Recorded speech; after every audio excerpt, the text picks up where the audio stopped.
ओम श्री सिद्धेश्वरीश्वर सद्गुरुभ्यो नमः। ओम श्री सिद्धेश्वरीश्वर सद्गुरुभ्यो नमः। ओम श्री सिद्धेश्वरीश्वर सद्गुरुभ्यो नमः। આજની ધર્મકથા. પ્રણામ. ચુનીલાલભાઈ, ગઈકાલે આપણે જોયું કે 6 ભાઈ અને એક બહેનનો પરિવાર, અને આ પરિવારમાં જન્મેલું આ રત્ન એ બધાના લાડકા બનવા માટે જાણે દોટ મૂકતા હોય એટલું પ્રેમમય જીવન જીવતા હતા. દિવસો જતા થયા અને આ ચુનીલાલની જેમ ઉંમર વધતી જાય છે એમ એમ એનો લાડકા બનવાનો, લોકપ્રિય બનવાનો પર્યાય પણ વધતો જાય છે.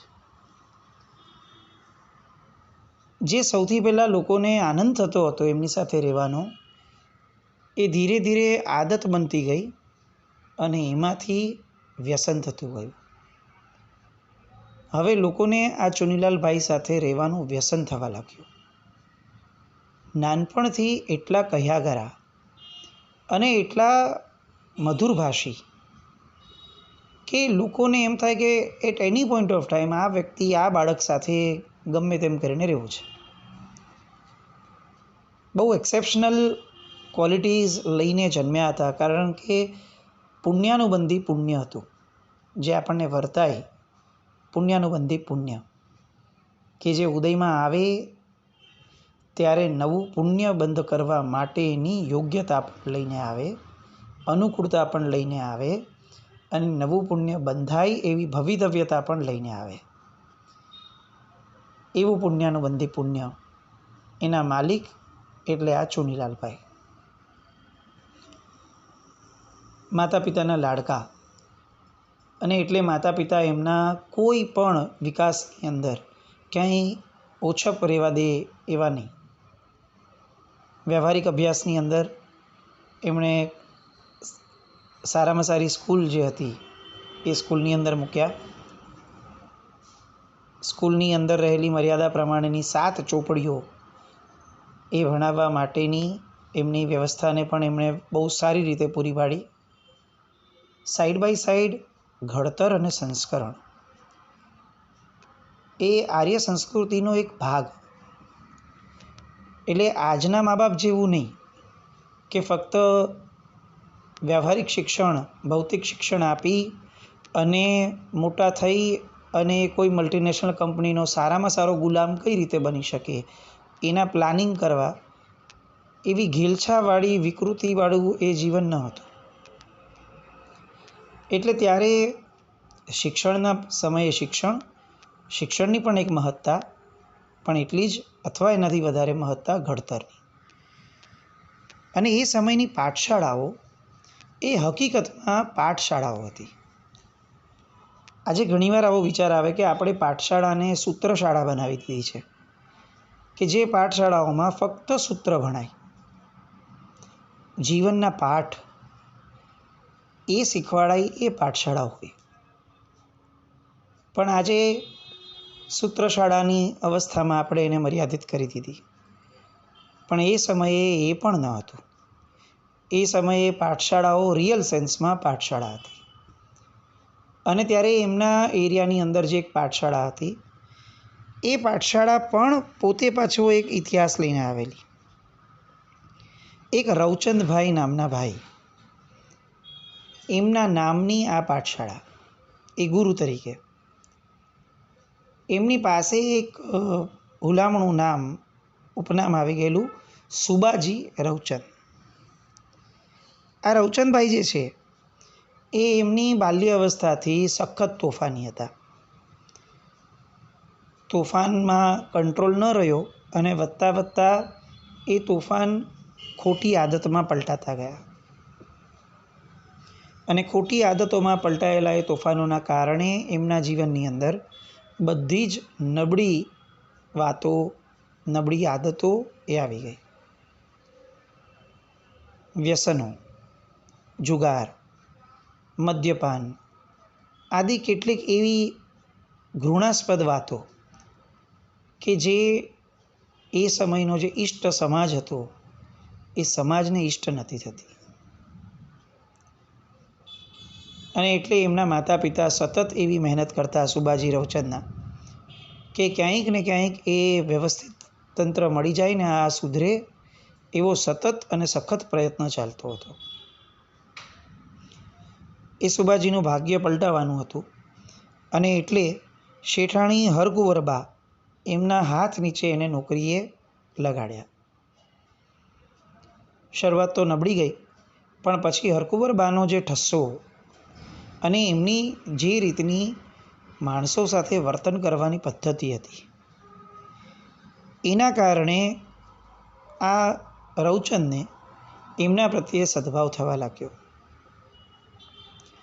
આ સદભાવ આગળ વધતા એ એમની પાસે ભણવા બેસતા, સાંભળવા બેસતા એમની કેટલીક વાતો. હવે શેઠાણી બાને રવચંદ માટે સદભાવ થયો અને એમને યોગ્ય હાથમાં લાગતા એમણે વિચાર્યું કે આને હું સરસ મજાનું કોઈ પુસ્તક વાંચવા આપું કે જે પુસ્તક જ એનો ગુરુ બની જાય. અને એમણે જૈન શાસનનો જવાહર જેને કહી શકાય અથવા તો કેટલાક મહાત્માઓના મુખેથી જે શબ્દ સાંભળ્યો છે એ કે જૈન શાસનનો રામબાણ ઇલાજ જે ક્યારેય ફેલ ન જાય એવો ઇલાજ, એવું પુસ્તક એટલે સમરાદિત્ય મહાકથા. આ સમરાદિત્ય કથાનું પુસ્તક જે છે એ આ સુબાજી રવચંદને હરકુંવરબાએ આપ્યું વાંચવા. અને જે આખી જગતની કોઈ પ્રક્રિયા, કોઈ વ્યક્તિ ન કરી શકી એ કામ સમરાદિત્ય મહાકથાના પુસ્તકે કર્યું. આ રવચંદભાઈનો હૃદય પલટો થયો અને હૃદય પલટો થતાં એ એટલા બધા બદલાયા કે વ્યસનમાં ફસાયેલા યુવાનની બદલે એક શિષ્ટ, સંસ્કારી અને એક સંનિષ્ઠ નાગરિક બન્યા. અને પોતે એમાંથી એ નોકરીમાંથી આગળ વધ્યા, પોતાનો ધંધો ચાલુ કર્યો અને પોતાનો ધંધો ચાલુ કરીને આગળ વધતા વધતા એ સરકારને જે ટેક્સ આપવાનો હતો એની અંદર એટલા પ્રામાણિક થયા કે સામે ચડીને ટેક્સ આપવા ગયા. પેલા ગોરા અધિકારીને એવું લાગ્યું, એ સમયે અંગ્રેજોનું રાજ, એટલે ગોરા અધિકારીને એવું લાગ્યું કે આ માણસ મજાક કરતો લાગે છે, આટલો પ્રામાણિક. અને એણે કેટલીક પરીક્ષા કરી, કસોટીઓ કરી અને એની દરેક કસોટીમાં રવચંદભાઈ 100માંથી 200 માર્ક લઈને પાસ થયા. અને પેલા ગોરા અધિકારીને એટલો બધો સદભાવ થયો એમના પ્રત્યે કે એમણે આ રવચંદભાઈને સુબાજી રવચંદ આવું ઉપનામ આપ્યું, આવી પદવી આપી. અને આ સુબાજી રવચંદને એમના જીવનમાં જે પુસ્તકે પરિવર્તન આણ્યું એ પુસ્તક અને એવા પુસ્તકો લોકો સુધી પહોંચાડવાનો ભાવ જાગ્યો. અને એના કારણે એમણે એક પાઠશાળા શરૂ કરી, નામ આપ્યું વિદ્યાશાળા.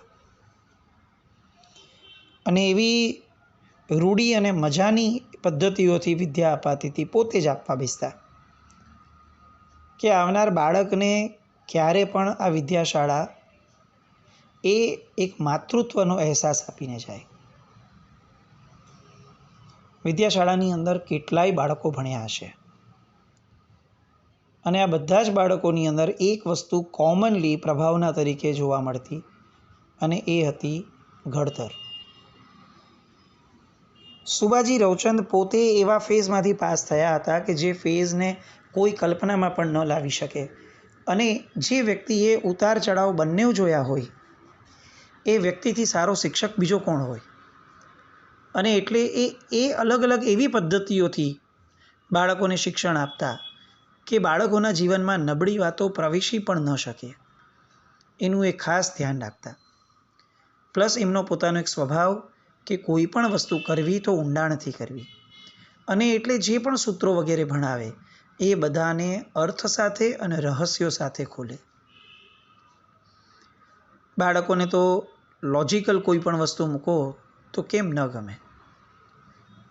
આજની પાઠશાળાઓમાં ખરેખર આ વસ્તુ જે લેકિંગ છે એ લાવવા માટે ખૂબ પ્રયત્નશીલ કરવા જેવું છે કે લોજિકલ સેન્સની અંદર આપણી પાઠશાળાઓને આપણે મૂકવી જોઈશે. આપણે એને જે પણ ભણાવીએ એ તર્કબદ્ધ રીતે જવું જોઈએ. બાળકના ખભા ઉપર સીધો શ્રદ્ધાનો ભાર મૂકવા જેવો નથી. શ્રદ્ધા એ આઉટકમ છે જે તર્કબદ્ધ રીતે વસ્તુને સમજવાથી પોતાની મેળે આવશે. અને આ ચુનીલાલભાઈ આ સુબાજી રવચંદના શિષ્ય બન્યા, વિદ્યાર્થી બન્યા. સુબાજી રવચંદભાઈ પાસેથી ભણતા ભણતા જીવનના એવા પાઠ એમને મળ્યા કે એક પણ મહાત્માના સાનિધ્ય વગર આ રવચંદભાઈને, આ ચુનીલાલભાઈને વૈરાગ્ય પ્રગટવાનું શરૂ થયું. એવું કહેવાય છે કે જૈન કુળમાં જ્યારે બાળક જન્મે છે ને ત્યારે એ પૂર્વનું બધું જ લઈને આવ્યો છે. એ એવું કોડિયું છે કે જે કોડિયાની અંદર તેલ પણ રેડી ભરેલું છે, વાટ પણ મુકાયેલી છે, બાજુમાં દિવાસળી પણ છે. બસ ખાલી એને સળગાવવાનું કામ આ ભાવમાં મા બાપે કરવાનું રહે છે. અને જો યોગ્ય સમયે યોગ્યતાથી યોગ્ય રીતે જો આ દીવાને પ્રગટાવી દેવામાં આવે તો એ ફક્ત કુળ દીપક બને એવું નહીં, એ શાસન દીપક પણ બને. અને આ ક્ષમતા પરમાત્માના શાસનમાં જન્મેલા દરેક બાળકની છે.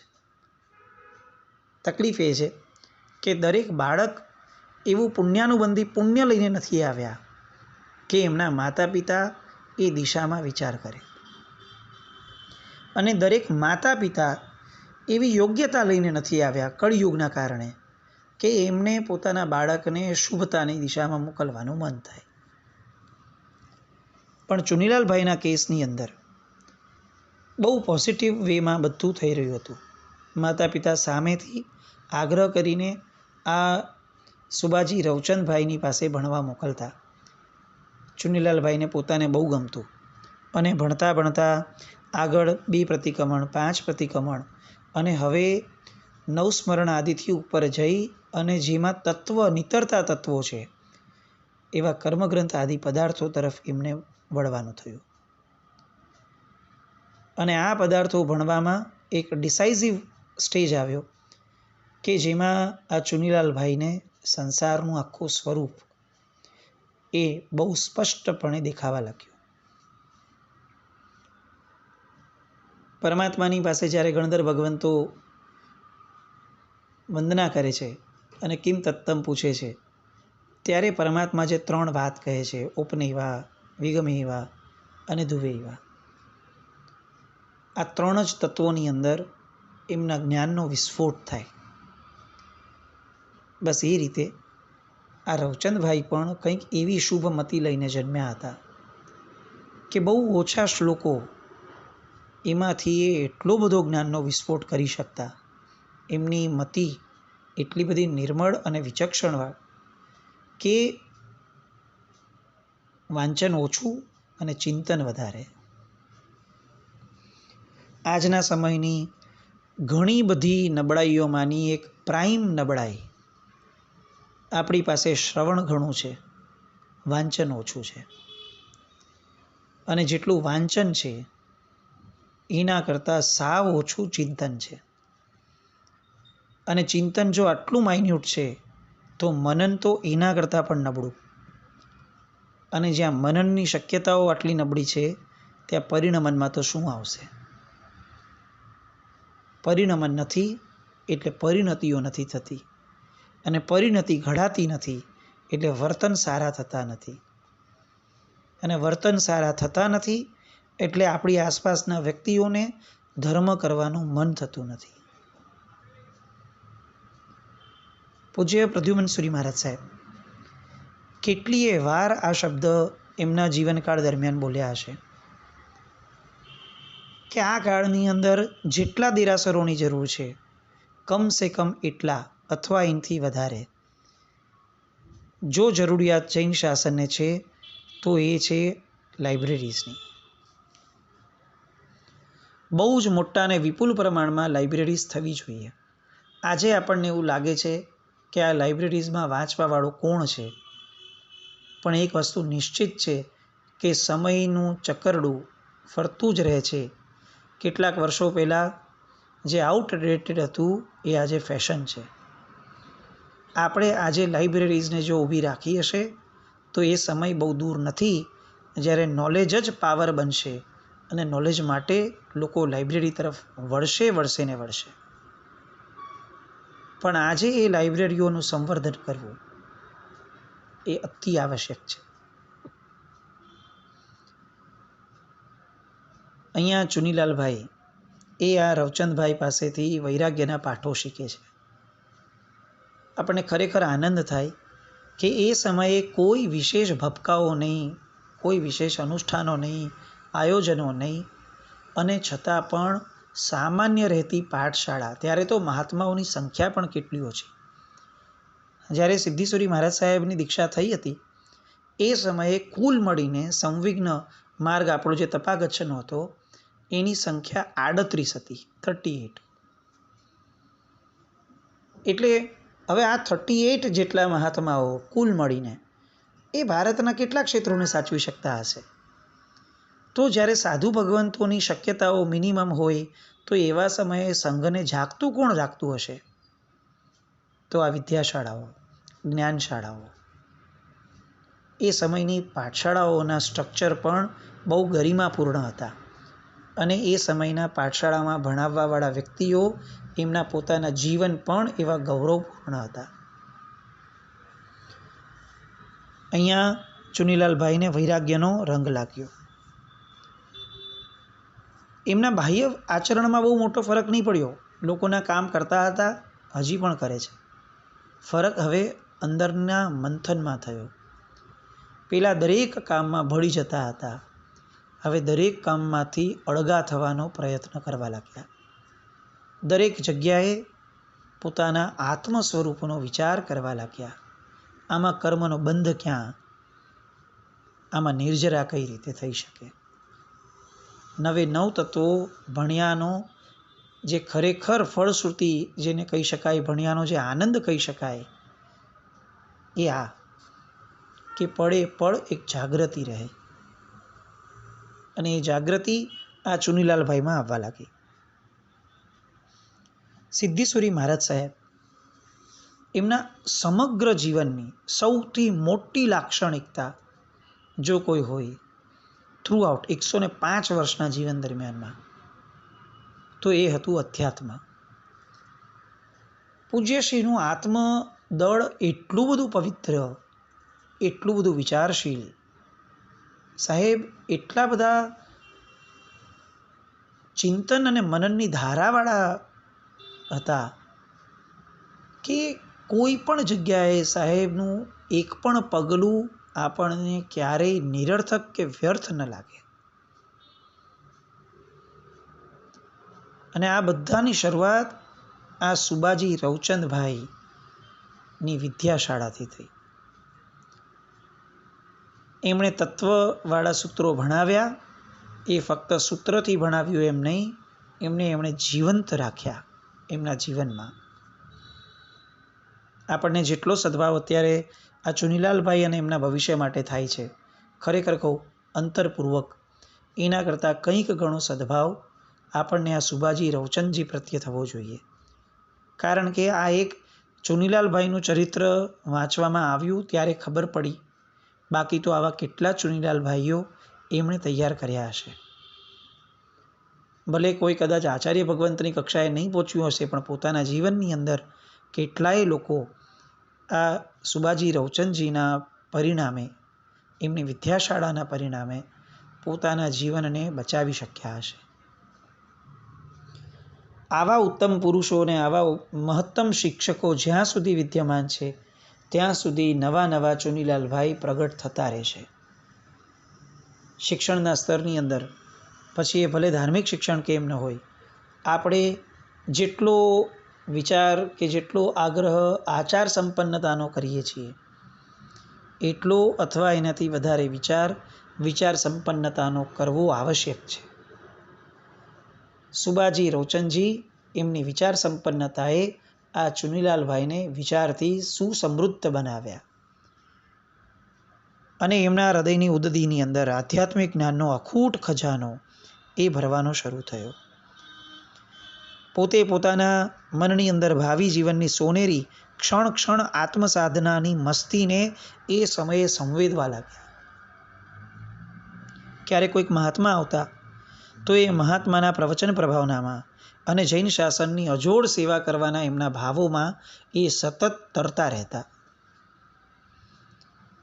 એમનામાં રહેલી નિર્મળતા, એમનામાં રહેલી તેજસ્વીતા, આ બધાના મૂળમાં ચિંતન અને મનનનો એ કાળ, એમનો બાલ્યકાળથી માંડી શૈશવકાળથી માંડી અને એમના લગભગ ઉંમરના 15 વર્ષ સુધીનો કાળ.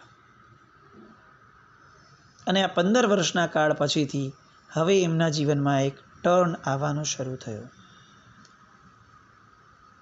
આપણે પૂજ્ય નીતિસુરી મહારાજ સાહેબનું દીક્ષા જીવન અને દીક્ષા પહેલાંની સ્ટ્રગલ જોઈ થોડાક દિવસો પહેલાં જ. સિદ્ધિસુરી મહારાજ સાહેબની સાંભળશું તો મને એવું લાગે છે કે ખમાસમણું આપવાનું મન નહીં થાય, સાષ્ટાંગ દંડવત પ્રણામ કરવા સૂઈ જવાનું મન થશે. કઈ રીતે આ વણાકો આવે છે એ આગળ જોતા રહીએ.